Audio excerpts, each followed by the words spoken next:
আলহামদুলিল্লাহ, আজ আমি আপনাদের সঙ্গে অত্যন্ত গুরুত্বপূর্ণ ছোট্ট একটি আমলের ভিডিও নিয়ে হাজির হয়েছি। এই আমলটি আমরা যতবার করেছি মহান রব্বুল আলামিন আল্লাহ তাআলা আমাদের দোয়া কবুল করেছেন। বিশ্বাস করে আপনারাও এই আমলটি করবেন, এই নিয়তে ভিডিওটি দেখুন এবং আমলটি করুন। ভিডিওতে একটি লাইক দিয়ে চ্যানেলটি সাবস্ক্রাইব করে বেল বাটনটি অন করে রাখার অনুরোধ করছি। চলুন আমরা সম্পূর্ণ ভিডিওটি দেখি। প্রতিনিয়ত আমরা নিজের অজান্তেই কত শত পাপ করি, অন্যায় কাজে জড়িয়ে পড়ি। সেই পাপ মোচনের ক্ষমতা মহান আল্লাহ তাআলা ছাড়া আর কারণে নেই। তাই মহান রব্বুল আলামিন আল্লাহ তাআলার কাছে পাপ থেকে মুক্তির প্রার্থনার বিকল্প নেই। এমন একটি দোয়া রয়েছে যে দোয়ার আমলটি করে আল্লাহ তাআলার কাছে আপনি যে কোনো ধরনের চাওয়া, আপনার নেক মনের নেক বাসনাগুলো যদি তুলে ধরেন, আল্লাহ তাআলা আপনার দোয়া বা চাওয়াগুলো পূরণ করবেন ইনশাআল্লাহ। বুখারী মিশকাত শরীফের এক হাদিসে আমাদের প্রিয় নবী বিশ্বনবী সাল্লাল্লাহু আলাইহি ওয়াসাল্লাম সব সময় মহান আল্লাহ তাআলার কাছে পাপ থেকে মুক্তির প্রার্থনা করেছেন, আমরা পেয়েছি। পাপ মোচনের আমল তিনি করতেন। আল্লাহ রাসূল সাল্লাল্লাহু আলাইহি ওয়াসাল্লাম সেখানে বলেছেন, যখন তোমাদের কেউ রাতে জেগে মহান আল্লাহ তাআলার কাছে দোয়া করে, আল্লাহ তাআলা তার দোয়া কবুল করেন। আর যদি ওই ব্যক্তি ওযু করে এবং নামাজ আদায় করে, তবে সে নামাজও কবুল করা হয়। বুখারী এবং মিশকাত শরীফের হাদিস। সুবহানাল্লাহ, সুবহানাল্লাহ। অর্থাৎ আমরা রাতের বেলা উঠব, বিশেষ করে তাহাজ্জুদ নামাজের সময় উঠব, উঠে এই আমলটি করব। আমি নিয়মটি সংক্ষেপে বলে দিচ্ছি। আপনারা তাহাজ্জুদ নামাজের সময় বাংলাদেশ সময় রাত 2টার দিকে উঠবেন কিংবা 2:30টার দিকে উঠবেন।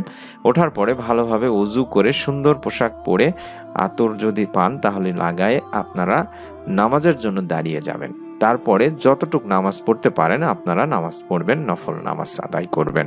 তারপরে আল্লাহ তাআলার কাছে এই ছোট্ট দোয়াটি করবেন। দোয়াটি করার আগে দরুদ শরীফ এবং ইস্তেগফার পড়ে নেবেন। দোয়াটি হচ্ছে, লা ইলাহা ইল্লাল্লাহু ওয়াহদাহু লা শারীকা লাহু লাহুল মুলকু ওয়া লাহুল হামদু ওয়া হুয়া আলা কুল্লি শাইইন কাদির সুবহানাল্লাহি আলহামদুলিল্লাহি ওয়া লা ইলাহা ইল্লাল্লাহু আল্লাহু আকবার লা হাওলা ওয়া লা কুওয়াতা ইল্লা বিল্লাহ।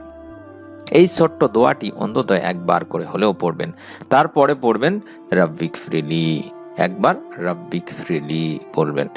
এখানে যে দোয়াটি আপনি পড়লেন, প্রথমে যে দোয়াটি পড়লেন, সেই দোয়াটিতে বলা হচ্ছে, বাংলা অর্থই হচ্ছে, আল্লাহ ব্যতীত কোনো উপাস্য নেই, তিনি একক, তার কোনো শরীক নেই, তার জন্য সকল রাজত্ব ও তার জন্যই সকল প্রশংসা, এবং তিনি সকল কিছুর উপর ক্ষমতাশালী। মহাপবিত্র আল্লাহ, সকল প্রশংসা আল্লাহর জন্য।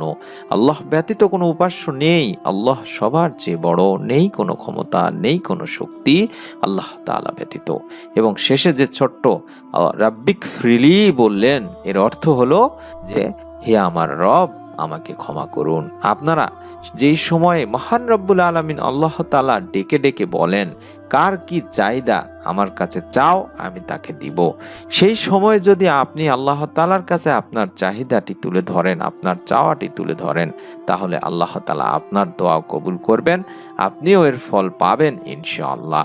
বিশ্বাস করে আপনারা আমলটি করে দেখুন।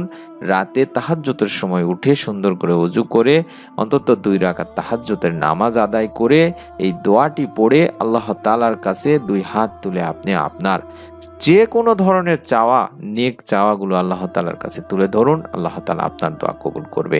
এইভাবে আমলটি করুন বেশ কিছুদিন, দেখবেন আল্লাহ তাআলা আপনাকে এর ফল দান করবেন। আপনি একটু চিন্তা করলে বা একটু খেয়াল করে দেখলেই বুঝতে পারবেন যে আল্লাহ তাআলা আপনার দোয়াটি কবুল করেছেন। আমি অনুরোধ করছি, আপনারা যারা আমল করবেন তারা একটি বিশ্বাস নিয়ে ভিডিওটিতে আমিন লিখে কমেন্ট করে নিয়ত করে ফেলুন এবং আপনার নিকট আত্মীয় স্বজনদেরকেও আমলটি করতে বলুন। আমরা আপনাদের সঙ্গে ছোট ছোট আমলের ভিডিওগুলো প্রতিনিয়তই তুলে ধরছি। যারা ভিডিওগুলো পান না খুঁজে কিংবা আজকে প্রথম দেখছেন, তারা চ্যানেলটি সাবস্ক্রাইব করে বেল বাটনটি অন করে রাখবেন। ইনশাআল্লাহ আপনার মোবাইলে আমাদের নতুন ভিডিও নোটিফিকেশন পৌঁছে যাবে।